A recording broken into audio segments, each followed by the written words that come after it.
Hello, creative warriors. Excuse me as I drink some coffee. Good morning slash afternoon. Welcome to episode 2 of season 1 of the Warrior's Pen. Hope you're having a great day today. So let's get into this episode 2. We had our Catholic Lodge yesterday, and so the days after the Catholic Lodge, we'll be doing the Warrior's Pen. And so uh, this channel, just to kind of reiterate, this channel is for aspiring writers, those of you who may be new, those of you who may be veterans who want a different perspective. That's what this channel is for. It's combining the warrior philosophy with writing discipline and using historical figures and their philosophies, as well as things that I've learned along the way of writing. And hopefully you'll get something from this channel. So let's dive in. So many of us, at least I believe in the beginning, I was counting on the inspiration to write my stories, and inspiration is unreliable. It's not something that's going to be there all the time. In fact, in my experience, inspiration is rarely there when you need it the most. Discipline, on the other hand, is reliable. It's not unreliable. I mean, discipline is there every time you need it. It's there because it's discipline.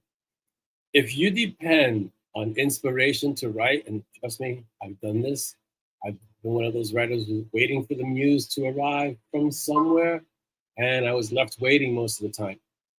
What happens is that you're going to produce fragments, not books. You're going to produce snippets or excerpts because you're only going to write when you're inspired. But that's not how this works. Discipline always beats inspiration. So let me just say that one more time so we can kind of really grasp what this episode is about. Discipline beats inspiration every time. Okay? So let's go back a bit into history. Excuse me. Spartans didn't train when they felt powerful. Spartans trained when they were exhausted. And I heard this on an excerpt of a Navy SEAL that was discussing this. Navy SEALs pick, if they have to get from point A to point B, they pick the hardest route to go. Why? Usually because it's the most unexpected route, but it's also why they train so hard, because they're going to take the hardest route to get to wherever they have to go. They don't pick the easy way. So a Spartan didn't train when they were powerful. A Spartan trained when they were exhausted, because that's usually how you end up in a battle. You end up tired, and you still have to go on, even though you're exhausted, even though you're disheartened, even though there seems to be no end in sight. You still have to go on. Excuse me. So, Roman legionnaires. So we're going again. We're taking figures from history, right? Roman legionnaires. They drilled the same formation every day. Shield up, step forward, hold the line. Another figure from history, Miyamoto Musashi. He didn't invent a new technique every morning. Probably could have, but he didn't. What did he do? He refined one over and over and over. And I know that I've been guilty of this many times. Most writers want novelty, want something new. I mean, you can look online right now. Just go to Google, how to write a story in 10 easy steps. What plot devices you could use to make your story more effective, and the list is endless. So writers have a tendency to flip from thing to thing to make their stories better. Masters who really got into the craft of writing, they want something precise. They want something that they know, this is what's going to work. I'm going to use this. I'm going to refine this. I'm going to hone this until I know it inside and out, and I can use it in my writing. Excuse me. So what's the modern mistake that most writers make? Most writers, and I'm talking, so I'm not pointing any fingers. I'm talking from my own experience, right? I'm not inspired. When we say that, it's not that we're saying I'm not inspired. What we're saying is, I don't really feel like struggling. That's what it is. Because inspiration feels good. When you're in that flow state, and the ideas are coming to you, and the characters are just basically doing their own speaking. You barely have to write anything because it's just all coming to you. That feels good. It feels like you're in this new state, and writing is easy and it's awesome, and it doesn't require any work. Discipline is neutral. It doesn't lean either good or bad. It just is. And this is why, like I said at the beginning, discipline beats inspiration. This is why discipline always wins, because discipline is neutral. You show up, you get your words in, you're done for the day. Or you show up and you write what you gotta write, and you're done. But discipline isn't, oh, you gotta feel good, or you gotta wait for this or that, you gotta wait for the right state. No, discipline is, this is who I am as a writer. I get in every day and I write. Okay? So I kind of always want to give you something practical, some kind of application for these things for our episodes, because it's not just idea and theory. I want to give you something practical that you could use. Okay, so replace the inspiration that you're waiting for. Right, you're waiting for the muse to arrive, and sometimes you have to go out there with a stick and bring it to the bring it to the desk so you could write. But you're usually waiting for inspiration. So you got to create systems and rituals in this case. All right. So, like maybe a pre write ritual, like you're about to get ready to do your writing for the day.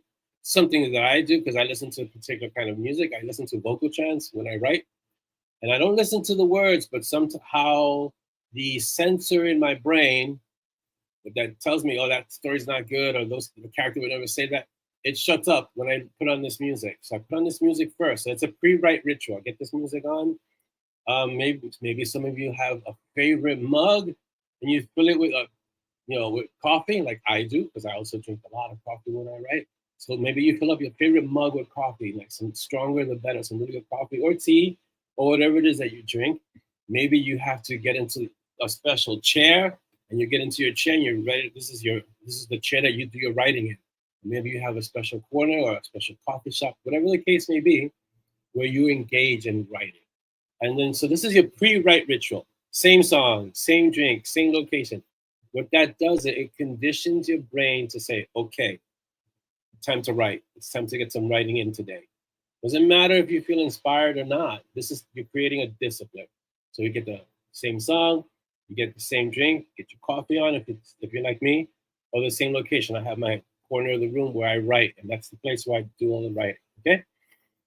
Then create a minimum standard. Say today I'm gonna do, I believe it's Stephen King that says he does 500 words a day, which is like 5 pages.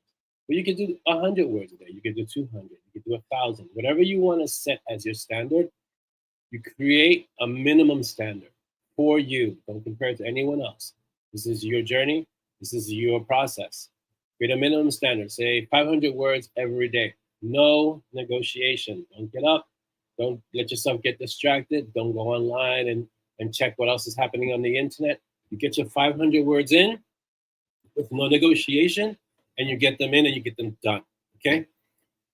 Another really good strategy that you could do, and this I've used many times, you leave mid-sentence. So you stop writing before you're empty, before you run out of ideas.